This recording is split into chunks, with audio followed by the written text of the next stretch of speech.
प्रिय viewers, Urmila Yadav Hindi classes आपका हार्दिक अभिनंदन करता है। अभी हम हल करने जा रहे हैं कॉमन एलिजिबिलिटी टेस्ट, जो कि अभी मॉर्निंग शिफ्ट में 6 नवंबर 2022 को संपन्न हुआ है। यहाँ आपको हिंदी जो भाग है उसके क्वेश्चन हल करके बताए जाएंगे, उनका सही आंसर दिया जाएगा। आप अपने आंसर की मिलान कर लीजिएगा कि कितने आपके सही हैं, कौन कौन से आप प्रश्न सही करके आए हैं। चलिए समय न गवाते हुए आगे बढ़ते हैं, और साथ ही मैं आपसे हार्दिक निवेदन करती हूँ कि आप वीडियो को लाइक करें और अपने बाकी फ्रेंड्स के साथ शेयर अवश्य करें, ताकि वो भी सही आंसर का मिलान कर सके। और यदि चैनल पर नए तो सब्सक्राइब भी करिए, ये मेरा आपसे हार्दिक निवेदन है।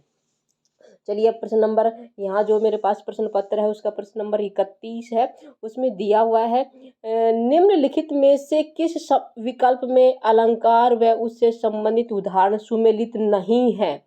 रूपक, रूपक अलंकार का उदाहरण यहाँ पे नील परिधान बीच सुकुमार खुल रहा, मृदुल अध खुला अंग, खिला हो जो बिजली का फूल। ये बिल्कुल गलत है, या रूपक अलंकार नहीं है, उत्प्रेक्ष अलंकार है, क्योंकि यहाँ पे जो आ गया है तो ये तो पहला विकल्प क्या हो गया, गलत हो गया।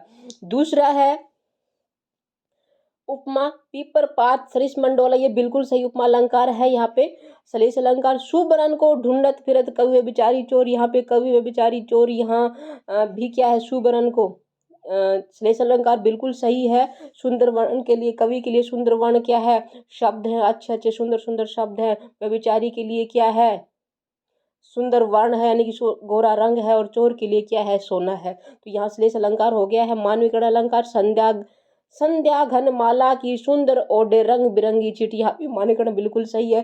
पहला ही विकल्प गलत है। यहाँ पे जो क्या उत्तर हो जाएगा, जो सुमेलित नहीं है, रूपक। ये रूपक अलंकार नहीं, उत्प्रेक्ष अलंकार है। पहला विकल्प आएगा इसका सही। अगला है कीर्ति भान भूगोल विषय में हबी अज्ञान है। वाक्य में रेखांकित शब्द का उपसर्ग स्पष्ट कीजिए। अज्ञान को देखना, बाकी को आप भूल जाओ। अज्ञान में क्या उपसर्ग है, कैसा है, उसको स्पष्ट करना है। तत्सम है, तत्सम उपसर्ग है, या विदेशी उपसर्ग है, या तद्भव, तत्सम और विदेशी उपसर्ग या तद्भव उपसर्ग, या उत्तर नहीं देना चाहते तो मैं आपको बता दूं, इसका पहला विकल्प बिल्कुल सही होगा। अज्ञान, अज्ञान का जो ज्ञान, अज्ञान, ज्ञान में अ उपसर्ग लगा हुआ बिल्कुल सही है। और अज्ञान जो शब्द है वो तत्सम शब्द है, अज्ञान का तद्भव होता है अजान। तो पहला विकल्प बिल्कुल सही है, तत्सम और उपसर्ग। ठीक है, चलिए आगे बढ़ते हैं। विराम चिन्ह की दृष्टि से शुद्ध वाक्य का चयन कीजिए।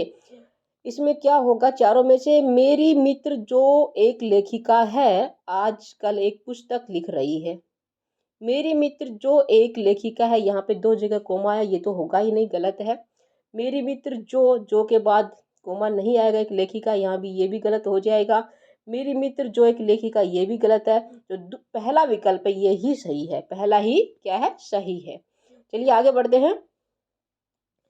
अगला प्रश्न है, सिपाही ने चोर को पकड़ा, उपयुक्त साधारण वाक्य किस प्रकार का वाक्य है।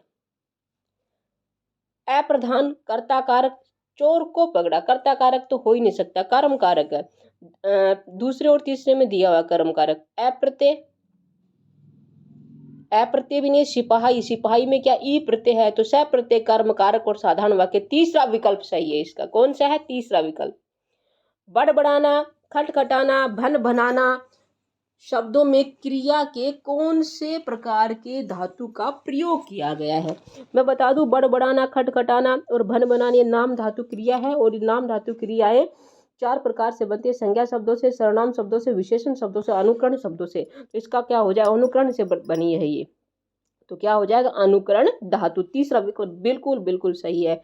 आगे है, अब पश्चात होत क्या जब चिड़िया चुग गई खेत, इस मुहावरे का सर्वाधिक उपयुक्त अर्थ बताएं। चार विकल्प कौन कौन से, चिड़िया को खेत न चुगने देना, ये तो गलत है। चिड़िया को खेत चुगने देना, ये भी गलत है। अवसर बीत जाने पर व्यर्थ पछताना, ये सही है। अवसर बीत जाने पर व्यर्थ पछताने बिल्कुल सही है। और यदि अभी तक आपने लाइक नहीं किया है तो एक बार फिर से आपसे हार्दिक निवेदन करती हूँ, करबद्ध निवेदन करती हूँ कि लाइक करें, शेयर करें, चैनल पर नए तो सब्सक्राइब अवश्य करें। चलिए आगे बढ़ते हैं। निम्नलिखित शब्दों विकल्पों में से शब्द के तत्सम रूप को पहचानिए। आग, ये तद्भव है। आंख, ये भी तद्भव है। बगुला, ये भी तद्भव है। वक, वक बगुला, को कहते हैं। बगुला क्या है, तद्भव है, और वक शब्द क्या है, तत्सम है। वक क्या है, तत्सम, बिल्कुल सही है। जिसका भी ये प्रश्न पत्र उसने बिल्कुल सही किया हुआ है। आगे देखते हैं, आगे क्या है प्रश्न। अगला है, मेरे माता पिता खालिस्तान में रहते हैं, वाक्य के लिए रिक्त स्थान के लिए नगर शब्द का सर्वाधिक उपयुक्त विलोम शब्द चुनिए। बाकी चीजें आप भूल जाइए, नगर का देखना है, नगर का विलोम शब्द देखना है। और नगर का क्या होगा, कस्बा, महानगर, शहर तो हो ही नहीं सकता, क्या होगा, गांव होगा। तो मेरे माता पिता गांव में रहते हैं। ठीक है, पहला विकल्प बिल्कुल सही है। चलिए आगे बढ़ते हैं। अब तक आपके कितने सही आइए कमेंट करके बताइएगा अवश्य। और साथ ही मैं आप प्रेयर कर रही हूँ भगवान से कि आपके सभी प्रश्न सही हो, आप अपनी परीक्षा में अच्छे मार्क्स से उत्तीर्ण हो। निम्नलिखित में से कौन सा शब्द स्त्रीलिंग नहीं है, ध्यान दीजिएगा। अब वाक्य प्रयोग करके देख लीजिएगा कि कौन सा शब्द स्त्रीलिंग है, पुल्लिंग है। दुनिया, दुनिया शब्द अपवाद है, ये स्त्रीलिंग है। किस्सा, सलाह, अदालत, अदालत, न्यायालय, ये भी स्त्रीलिंग है। सलाह, हैकारांत है, ये भी स्त्रीलिंग है। और किस्सा, ये क्या है, पुल्लिंग है। किस्सा शब्द क्या है, पुल्लिंग है। दूसरा विकल्प बिल्कुल सही है, किस्सा पुल्लिंग है, बाकी क्या है, स्त्रीलिंग है। संकल्प में कौन सी संधि है, विसर्ग संधि तो हो नहीं सकती, गुण संधि, दीर्घ संधि, स्वर संधि के भेद ये भी नहीं है, तो कौन सी है, व्यंजन संधि है। सम प्लस में कल्प, संकल्प, व्यंजन संधि है। ठीक है, चलिए आगे बढ़ते हैं। अभी तक आपके कितने सही आए बताइएगा अवश्य। अगले हैं, निम्नलिखित विकल्पों में से प्रत्येक के सुमेलित विकल्प की पहचान कीजिए। प्रत्यय देखना है कौन सा है। विकल्प आगे दिए हुए हैं, इसमें से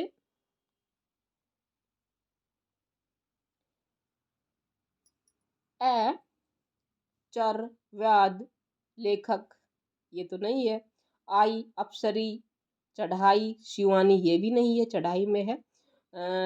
इका, लेखिका, प्रिया, पुलिस वाले, ये भी नहीं है। अन, रावण, मोहन, श्रवण, ये बिल्कुल सही है। अन प्रत्यय तीनों में है, रावण में भी अन है, मोहन में भी अन है, और श्रवण में भी अन है। ठीक है, ये बिल्कुल सही है। और यहाँ पे जिसका भी ये प्रश्न पत्र है उसने हल किया हुआ है, बिल्कुल सही है आपका। चलिए आगे बढ़ते हैं, प्रश्न नंबर 42 पे आते हैं। भरकस समास पद का उचित विग्रह क्या। मैं आपको बता दूं, भरकस में क्या अविभाव समास है, और या इसका जो विग्रह होगा, भरपूर शक्ति, बिल्कुल सही है। तीसरा विकल्प सही है, यहाँ भी सही किया हुआ, ये भी सही है आपका। अगला है, सम्राट के लिए सर्वाधिक उपयुक्त पर्यायवाची शब्द का चयन कीजिए। केसरी, मार्तंड, भूधर, महीपति, ये चारों में से महीपति बिल्कुल सर्वाधिक उपयुक्त पर्यायवाची है सम्राट के लिए। अगला है, निम्नलिखित युग्मों में से असंगत युग्म का चयन कीजिए। असंगत बताना, वाक्यांश के लिए एक शब्द है, अपनी इच्छा से काम करने वाला, स्वेच्छाचारी या इच्छाचारी, बिल्कुल सही है। पर्वत के पास की भूमि, ये मुझे गलत लग रहा है, आगे वाले और देख लेते हैं। ऊपर के और उछाला व उत्क्षिप्त, ये भी बिल्कुल सही है। इंद्रियों को वश में करने वाला, इंद्रिय निग्रह, देखिए मुझे ये भी सही है। दूसरा विकल्प है, इसका जो होता है, पर्वत के पास की भूमि को उपतयका कहते हैं। जो पर्वत के ऊपर की समतल भूमि होती है उसको धादितयका कहते हैं, और जो नीचे की पास की भूमि होती है उसको क्या कहते हैं, उपतयका कहते हैं। यहाँ ऊसर नहीं आएगा, दूसरा विकल्प गलत है। ठीक है, चलिए अगला देखते हैं क्या है, शायद ये अंतिम प्रश्न है इसका।